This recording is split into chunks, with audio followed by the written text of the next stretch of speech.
the Democratic presidential candidates debate. From Drexel University in Philadelphia, here is Brian Williams. Good evening, Brian Williams with Tim Russert. We should get started. Senator Obama, we'll begin with you. You gave an interview to the New York Times over the weekend, pledging in it to be more aggressive, to be tougher in your campaign against your chief rival for the nomination, the leader among Democrats so far, Senator Clinton. Well, first of all, I think some of this stuff gets overhyped. In fact, I think this has been the most hyped fight since Rocky fought Apollo Creed. Although the amazing thing is I'm Rocky in this situation. But look, we have big challenges. It requires us to be honest about the challenges that we face. It does not mean, I think, changing positions whenever it's politically convenient. I think what we need right now is honesty with the American people about where we would take the country. That's how I'm trying to run my campaign. That's how I will be as president. Senator Clinton, rebuttal. Well, I don't think the Republicans got the message that I'm voting and sounding like them.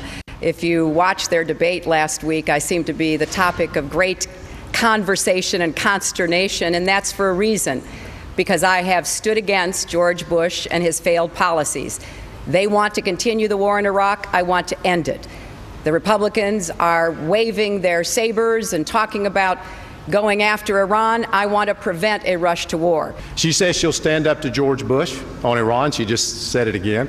And in fact, she voted to give George Bush the first step in moving militarily on Iran. And he's taken it. Bush and Cheney have taken it. They've now declared the Iranian Revolutionary Guard a terrorist organization and a proliferator of weapons of mass destruction. I think we have to stand up to this president. I am not in favor of this rush for war, but I'm also not in favor of doing nothing.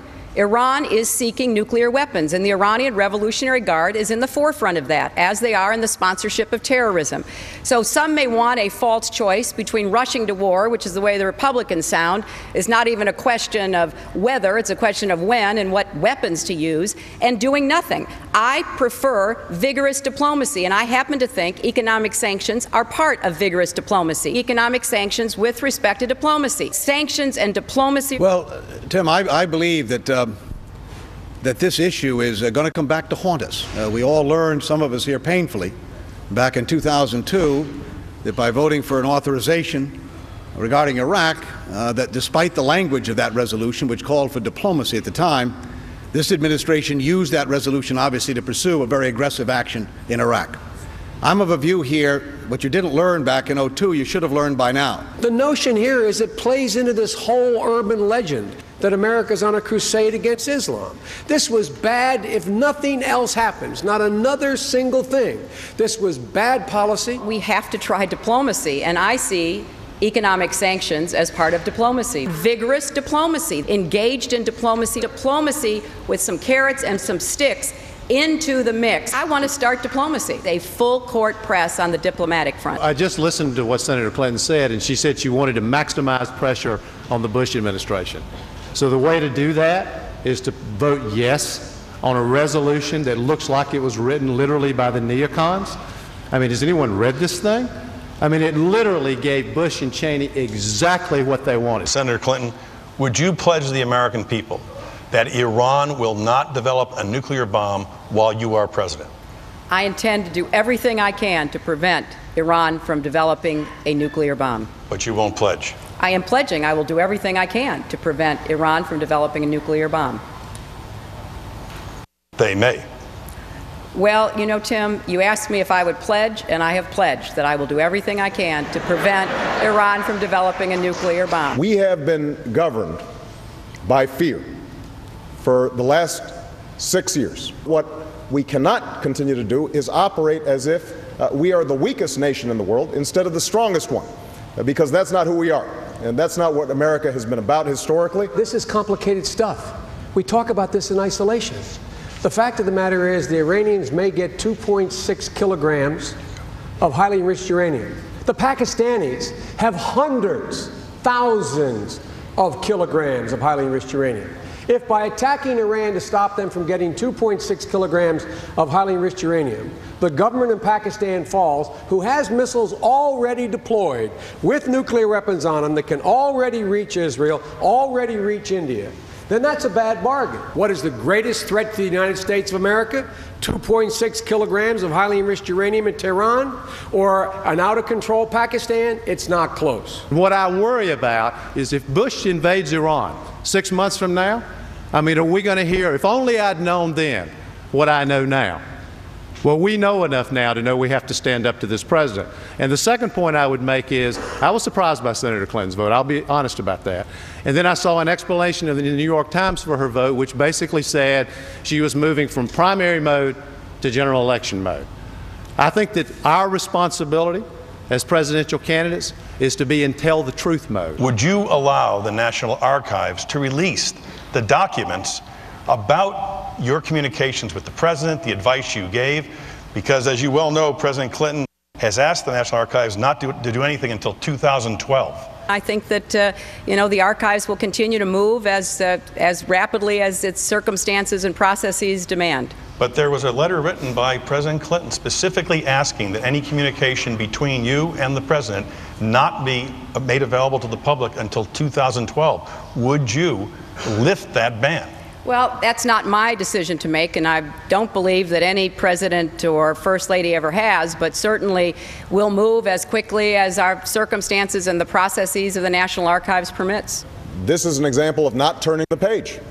We have just gone through one of the most secretive administrations in our history, and not releasing, I think, these records. At the same time, Hillary, as you're making the claim that this is the basis for your experience, I think is a problem. Part of what we have to do is invite the American people back to participate in their government again.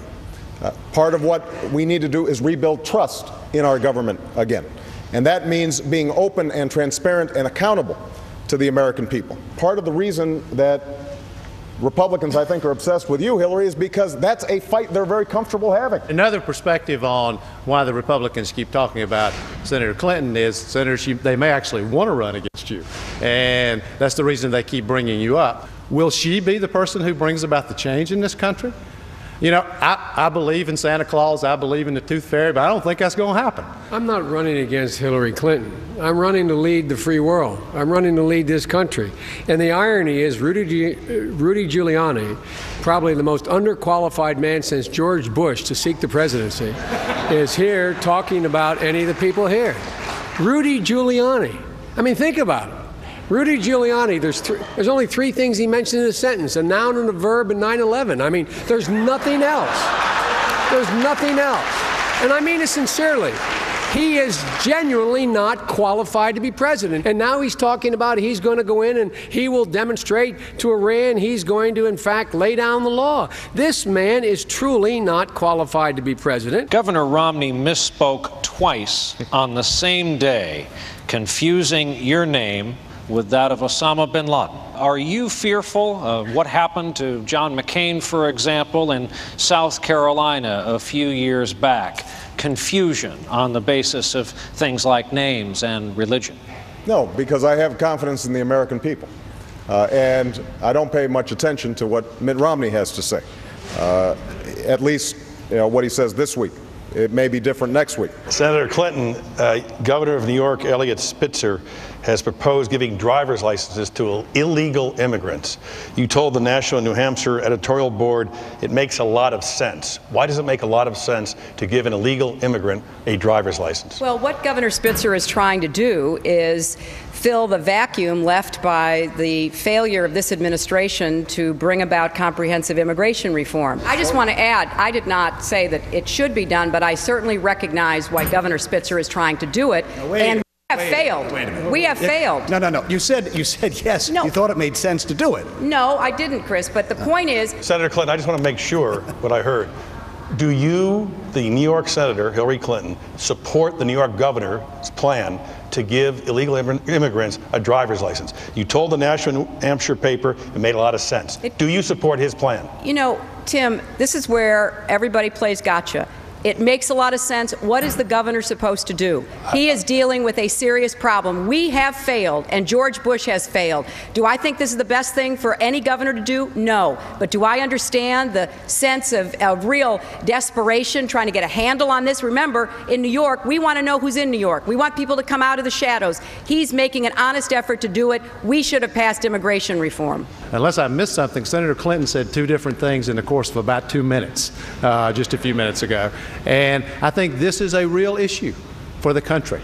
I mean, America is looking for a president who will say the same thing, who will be consistent, who will be straight with them. I was confused on Senator Clinton's answer. I can't tell whether she was for it or against it. And I do think that is important. One of the things that we have to do in this country is to be honest about the challenges that we face. Immigration is a difficult issue, but part of leadership is not just looking backwards and seeing what's popular or trying to gauge popular sentiment. It's about setting a direction for the country. Good night from Philadelphia. Thank you for being with us.